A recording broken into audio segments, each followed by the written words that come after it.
Blood cells क्या होते हैं? ब्लड सेल्स जो होते हैं ये आपके रेड ब्लड सेल्स हो गया, वाइट ब्लड सेल्स हो गया, उसके बाद आ जाते हैं जनाब आपके वाइट ब्लड सेल्स में कौन कौन से आते हैं?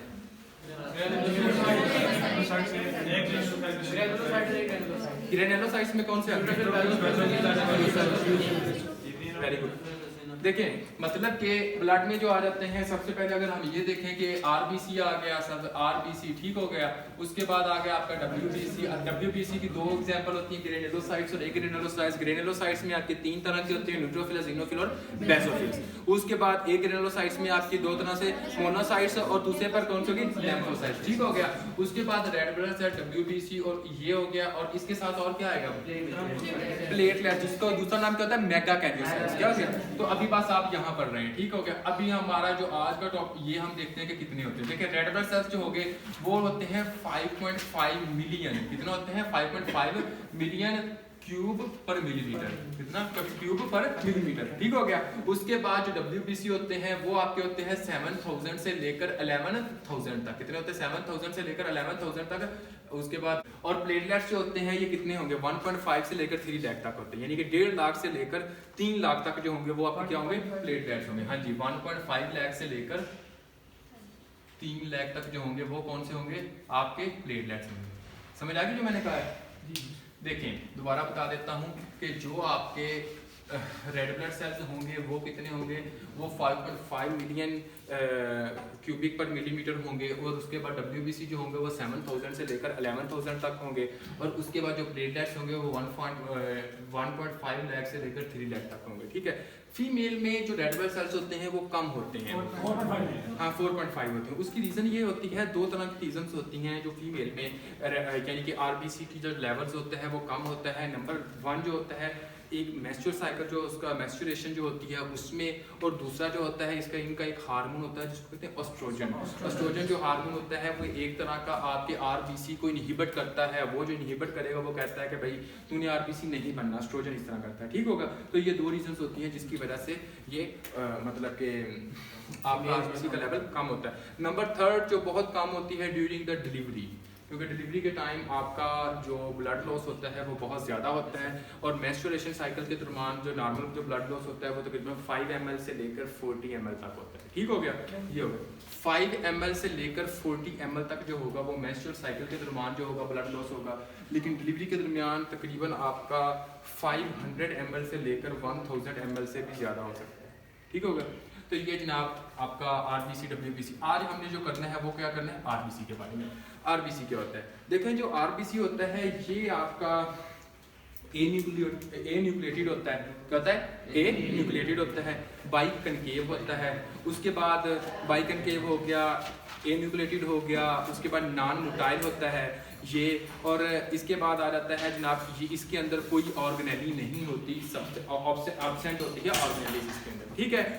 और ये जो रेड ब्लड सेल्स होता है ये बेसिकली बनता कब है, कैसे बनता है? अब हम इसके बारे में आते हैं, इसकी फॉर्मेशन के बारे में कि इसकी फॉर्मेशन कैसी होती है। देखिए सबसे पहले इंट्रा एम्ब्रियोनिक में देखें कि जब फर्स्ट ट्राइमेस्टर होता है, ड्यूरिंग द फर्स्ट ट्राइमेस्टर, तो ड्यूरिंग द फर्स्ट ट्राइमेस्टर जो होगा उस मतलब जो होगा फर्स्ट ट्राइमेस्टर वो उस वक्त जो बनेगा ये बनता है आपकी यॉर्क सैक से।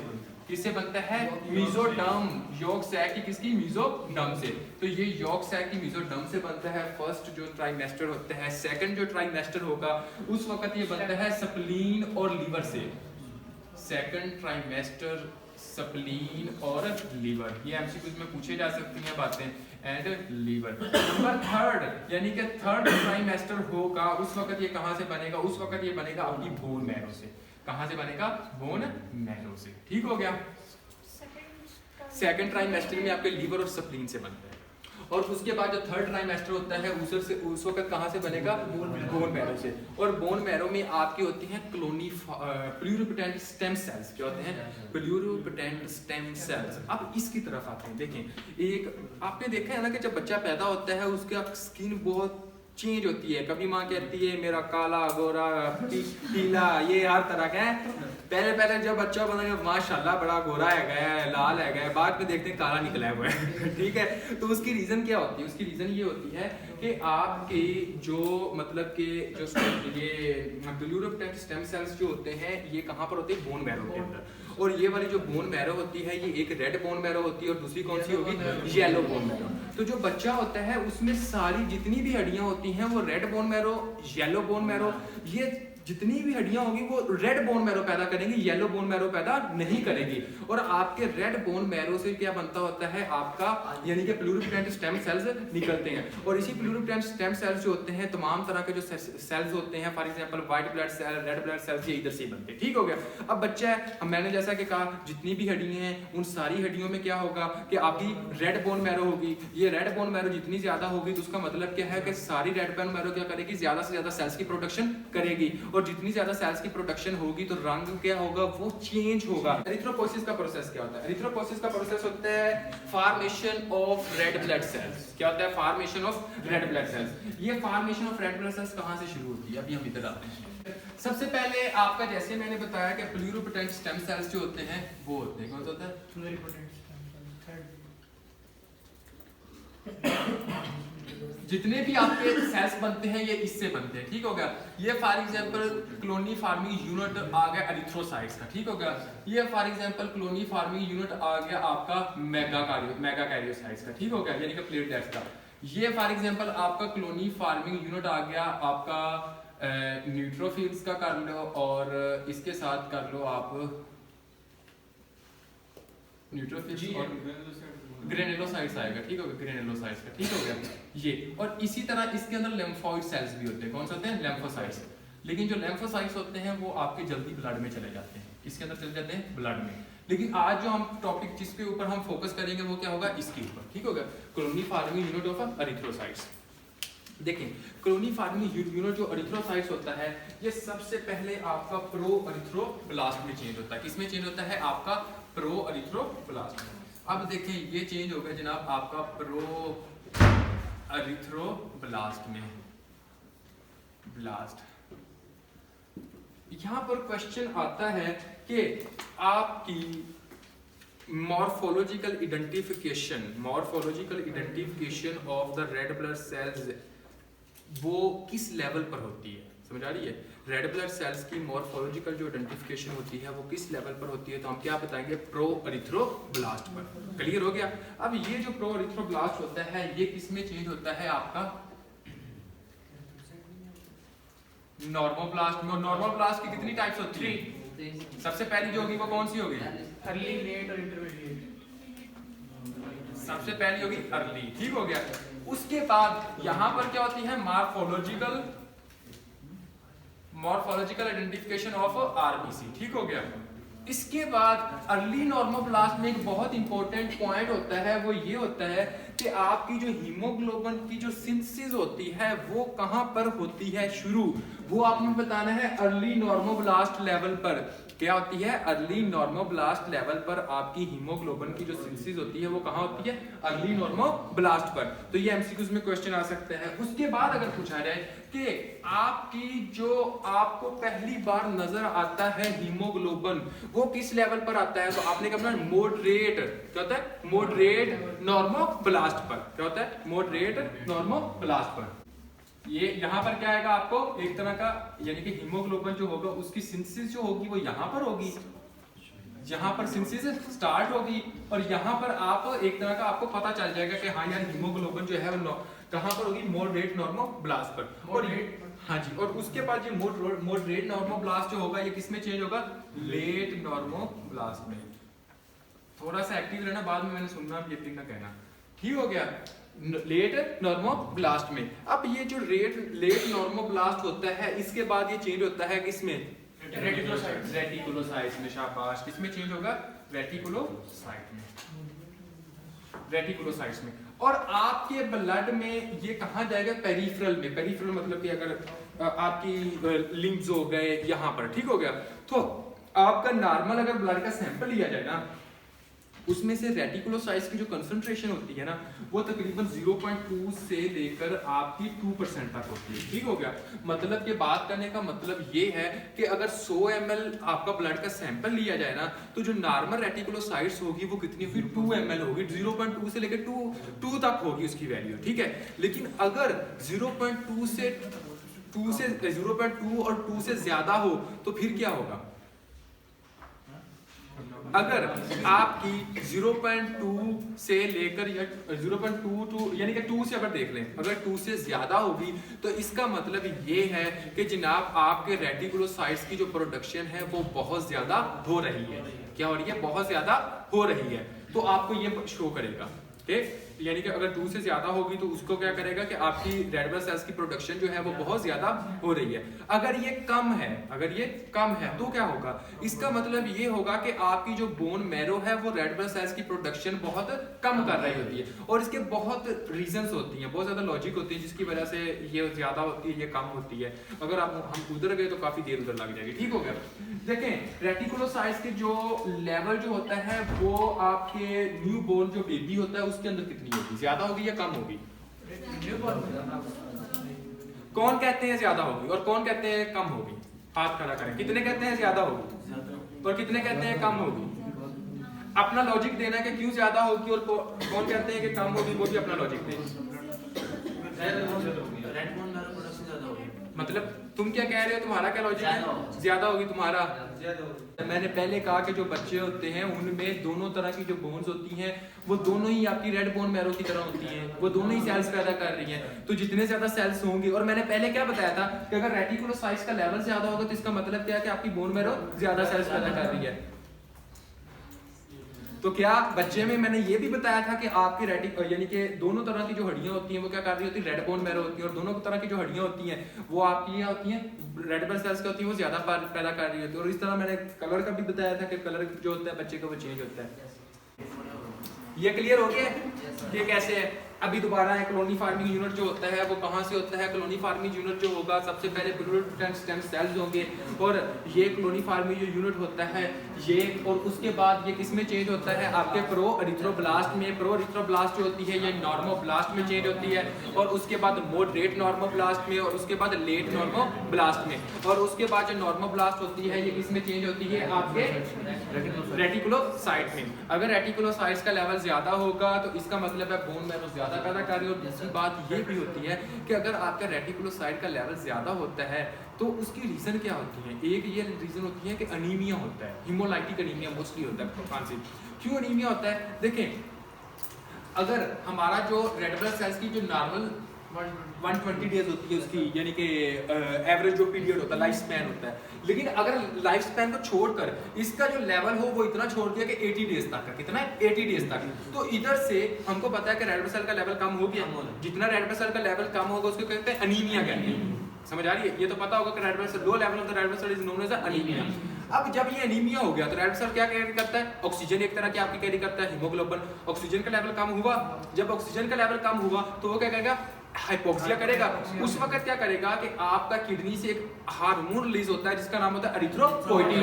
क्या होता है? एरिथ्रोपोइटिन। ये एरिथ्रोपोइटिन जो होगा ये आपकी किडनी को मैसेज दे, सॉरी आपके बोन मैरो को मैसेज देगा, कॉलोनी फार्मिंग यूनिट जो होता है स्टेम सेल्स, कि भाई मुझे सांस का इशू है, मेरे पास मुझे हाइपोक्सिया हो रहा है वरना मेरा बेड़ा गर्क हो जाएगा, इसको ज्यादा से ज्यादा सेल पैदा कर। अब ज्यादा से ज्यादा सेल्स जितनी ज्यादा पैदा होंगे उतने ज्यादा रेटिकुलोसाइट्स भी पैदा होंगे। समझ आ रही? जितने ज्यादा रेटिकुलोसाइट्स पैदा होंगे तो क्या है, आपका जो लेवल जो होगा रेटिकुलोसाइट्स के एक तरह का शो करता है कि आपको अनीमिया है, और दूसरा जो शो कर सकता है वो ये कर सकता है कि शायद बोन मैरो कैंसर है। समझ आ रही है? क्योंकि बोन मैरो का जब कैंसर होता है तो आपके जो सेल्स की जो प्रोडक्शन है वो बहुत ज्यादा हो जाती है। क्लियर है? अच्छा जी, इसके बाद देखिए जैसा कि मैंने बताया कि सबसे पहले क्या होता है? न्यूक्लियस होता है। क्या होता है? न्यूक्लियस होता है उनमें। ये जो लेवल होगा यहाँ पर एक तरह का क्या होगा? न्यूक्लियस होगा। यानी कि ये जो बोन मैरो है यहाँ पर क्या होगा? आपका न्यूक्लियस होगा। ये फॉर एग्जांपल एक सेल है ना इस तरह का, यहाँ पर न्यूक्लियस इतना है, कहाँ पर न्यूक्लियस इतना है। उसके बाद ये सेल जो होगा वो 2 में चेंज होगा। ठीक होगा?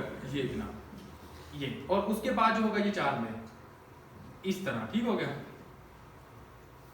ये न्यूक्लियस बिल्कुल एंड पर जब सेल होगा तो बिल्कुल छोटा सा होगा, इसको कहते हैं, इस पॉइंट पर आपका पिन पॉइंट न्यूक्लियस होता है। कितना मतलब पिन पॉइंट न्यूक्लियस होता है आपके रेटिकुलोसाइट्स पे। और रेटिकुलोसाइट्स जो होता है ये आपकी पेरिफेरल में जब जाता है और इसको 24 घंटे लगते हैं, एक दिन लगता है, जो कि मैच्योर होने में लगता है। जो वो मैच्योर क्या होगा, रेड ब्लड सेल्स, वो मैच्योर क्या होगा, रेड ब्लड सेल्स। यानी कि रेटिकुलोसाइट्स को आपके मैच्योर होने में, रेड ब्लड सेल्स में चेंज होने में कितनी देर लगेगी, एक दिन 24 घंटे लगेंगे। क्लियर हो गया सबका? पीछे वालों सोए तो नहीं हुए हो? पिन पॉइंट पे आ जाएगा ये। आवाज तो नहीं समझ आ रही, आवाज से तो लग रहा है कि नहीं। न्यूक्लियस पिन बताना है। न्यूक्लियस कम होता जाता है ना। देखें ये सेल अगर एक सेल है ना, मतलब कि सेल जैसे वक्त के जैसे जैसे ये नीचे जा रहा है ना, वैसे वैसे सेल डिवाइड हो रहा है, वैसे वैसे सेल क्या हो रहा है, डिवाइड हो रहा है। तो जैसे जैसे ये सेल डिवाइड हो रहा है तो न्यूक्लियस जो होगा, जितना डिवाइड होगा उसका साइज कम होगा कि नहीं होगा, समझे? लेकिन जब ये इस लेवल पर होता है तो इतना कम होता है कि पिन पॉइंट न्यूक्लियस होता है, बिल्कुल कम, बिल्कुल लो न्यूक्लियस होता है, ठीक होता है। और बिल्कुल जब रेटिकुलोसाइट बाहर जाता है तो न्यूक्लियस बिल्कुल गायब हुआ होता है। अभी भी समझ आई कि नहीं आई? ये क्यों होता है, इसकी रीजन क्या होती है, देखें। आपका एक होता है 3,5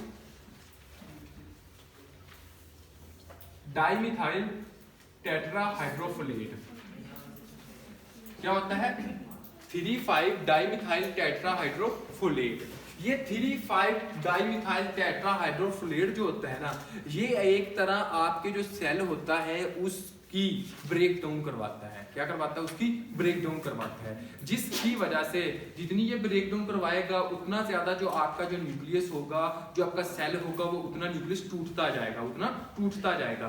तो ये किसकी वजह से होगा, एमसीक्यूज में पूछा जा सकता है कि वो किसकी वजह से, 3,5 डाइमिथाइल टेट्राहाइड्रोफोलेट की वजह से। लेकिन इस 3,5 डाइमिथाइल टेट्राहाइड्रोफोलेट को कौन चला रहा होता है, इसकी तरफ हम आते हैं। तो आपका 3,5 डाइमिथाइल टेट्राहाइड्रोफोलेट को आपका चला रहा होता है, दो चीजें मेन होती हैं, दो चीजें मेन होती हैं। एक होता है आपका विटामिन B12, एक होता है विटामिन B9, एक क्या होता है विटामिन B12 और एक क्या होता है विटामिन B9। आप एक चीज हमेशा गौर करना कि जो जिन लोगों को यानी कि ऑक्सीजन की कमी होगी, सॉरी जिन लोगों को फॉर एग्जांपल अनीमिया होगा, उनको आयरन तो देते ही देते हैं, क्योंकि आयरन के इंजेक्शन तो लगेगा ही, आयरन की टैबलेट तो दे ही जाएंगी, क्योंकि उनकी जरूरत है। आयरन नहीं होगी तो वो रेड ब्लड सेल्स जो होंगे वो कैरी नहीं कर सके, उतना लेवल नहीं होगा।